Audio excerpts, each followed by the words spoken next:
ஓம் முருகா போற்றி, கந்தா போற்றி, கடம்பா போற்றி, கதிர்வேலா போற்றி, அறுவடை வீடு கொண்ட முருகப்பெருமானே போற்றி போற்றி.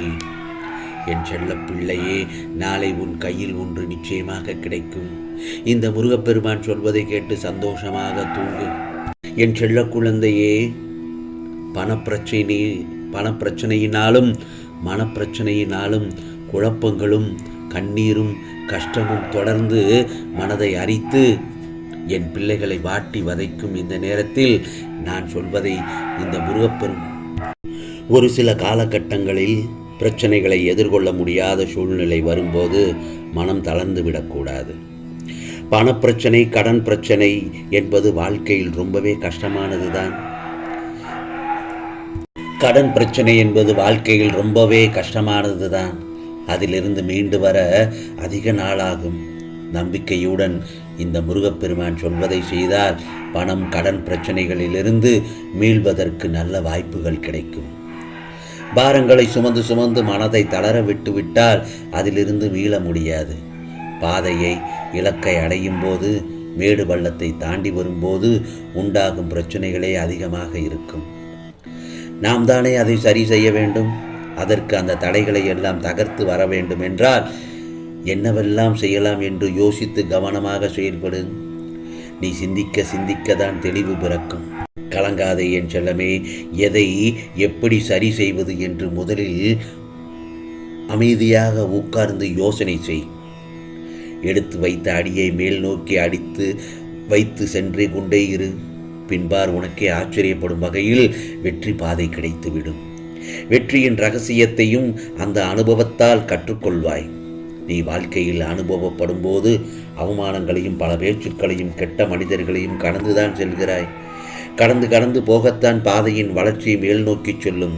இதோ உன் துணையில் நான் இருக்கும்போது தயங்காமல் செல். நம்பிக்கை, பொறுமை போன்ற துணிவும் தைரியமும் உன் மனதில் இருக்க வேண்டும்.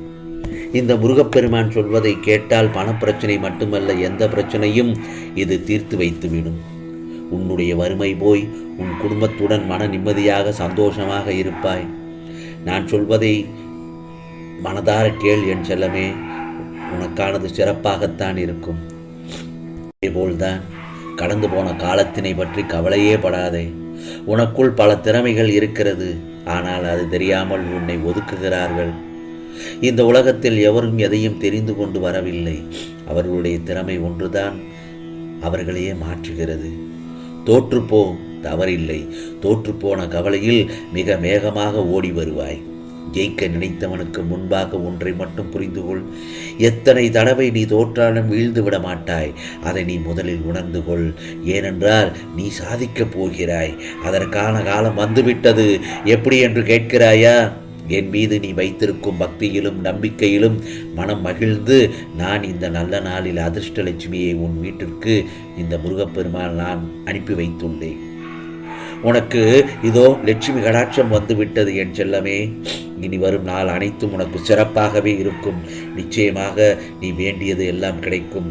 இனி நல்ல முடிவாகத்தான் இருக்கும். எந்த செயலுமே தான். உனக்கு உதவிகள் செய்யவே நான் உன்னிடம் வந்துள்ளேன். உனக்கு விடிவு காலம் பிறந்துவிட்டது. திடீர் திருப்பங்கள் ஏற்படும். மொத்தத்தில் நீ ஜெயிக்கப் போகிறாய். உனக்கு இருந்த சிக்கல்கள் எல்லாம் விரைவில் சரியாகிவிடும். இனி உன் வாழ்க்கையில் நிலை முற்றிலும் நல்ல விதமாக மாறும். இதோ என் பரிபூரண அருள் உனக்கு எப்பொழுதும் உண்டு என் செல்லமே. வெற்றியின் பாதையில் மட்டுமே நீ பயணிக்கப் போகிறாய்.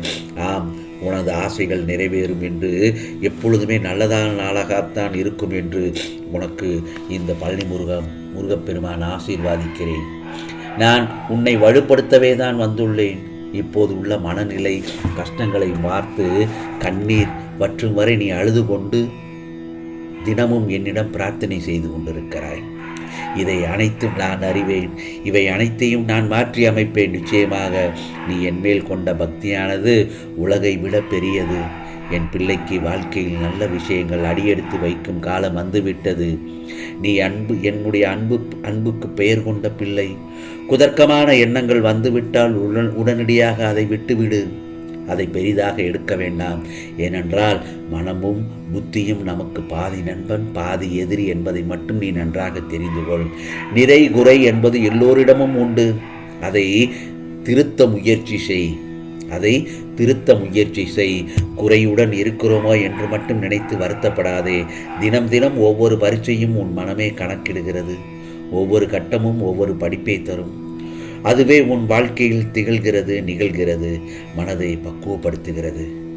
கீழே விழுவதை பற்றி கவலைப்படாதே. நீ உன்னை தாங்கிக் கொள்ள இந்த முருகப்பெருமான் நான் இருக்கிறேன். உன்னை தாங்கி தோள் கொடுத்து அரவணைக்கையும் செய்வேன். இதோ ஒரு நிகழ்வு நடந்தால் அதற்கான அர்த்தங்களை முதலில் யோசனை செய். அதற்கு பதிலாக காரணத்தை தேடாதே. காரணத்தை தேடினால் திருப்திப்படுத்தாது. காரணத்தை தேடி அலைந்தால் சரித்திரம் படைக்க முடியாது. ஆகவே உன் வாழ்க்கை படிப்படியாக மாறப்போகிறது. எல்லா இடத்திலும் ஜெயிக்கப் போகிறாய். நிறைந்த மகிழ்ச்சியான வாழ்க்கை வாழப்போகிறாய். சீரும் சிறப்புமாக வாழப்போவதை பார்த்து நீ மெய்சிலிருந்து உணர்வாய் என் செல்லமே. இதோ உனக்கான நிறைய வாய்ப்புகளும் காலங்களும் இருக்கிறது. சின்ன சின்ன சறுக்கல்களை கடந்து வா. அந்த அனுபவமே உன்னை திறம்பட வாழ வைக்கும். கஷ்டம் நஷ்டம் என்று எதையும் பார்த்து பேதலிக்க வேண்டாம். உனக்கு சோதனை காலம் வரும்போது பயப்படாதே. பொறுமையாக இரு. கோபத்தை குறைத்துக்கொள். பிறரிடம் மனக்கசப்பு இருந்தாலும் அன்பாக பேசு, பழகு.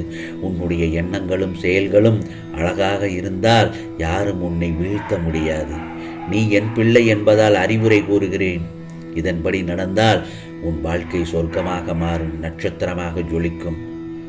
நம்பிக்கை இழக்கும் காலகட்டத்தில் நீ இருக்கிறாய். இப்போது உன் கர்ம வினைகளின்படி இது உனக்கு உண்மையான சோதனை காலம்தான். நான் இல்லை என்று சொல்லவில்லை. இதையெல்லாம் அழித்து இந்த முருகப்பெருமான் உனக்கு சாதனை காலமாகத்தான் மாற்றப் போகிறேன். அதுவரை நீ சற்று பொறுமையாக இருக்க வேண்டும், நம்பிக்கையோடு இருக்க வேண்டும், தைரியமாக இருக்க வேண்டும். எந்த ஒரு காரியத்தையும் துணிச்சலோடு செயல்படு. நீ நல்ல நிலைமையில் வளர்ந்து வாழப்போகிறாய். இது பழனி முருகனின் அருள் வாக்கு. இனி உன் வாழ்க்கையில் இருள் சூழாது. நான் பார்த்து கொள்வேன். உண்மையாக இரு. உன் கடமையை மட்டும் செய். முயன்றால் எதுவும் முடியும் என் செல்லமே. உன் வாழ்க்கை மகிழ்ச்சியாக மாறும். இது முருகப்பெருமானின் அருள் வாக்கு, சத்திய வாக்கு. உனக்கானது எல்லாம் நிச்சயமாக நல்லது நடத்தித்தான் தருவேன் என் செல்லமே. கவலைப்படாதே. உன் கையில் ஒன்று கிடைக்கும் என்று சொன்னேன் அல்லவா? இதோ நிச்சயமாக இன்று இரவுக்குள் நிச்சயமாக உன் கையில் கிடைத்துவிடும். நான் சொல்வதை கேட்டு விட்டாய் அல்லவா? நிம்மதியாக சந்தோஷமாக தூங்க. நாளைய பொழுது உனக்கு நல்ல பொழுதாக விடியப் போகிறது. இது முருகப்பெருமானின் அருள் வாக்கு. ஓம் சரவண பவ. ஓம் சரவண பவ. ஓம் சரவண பவ.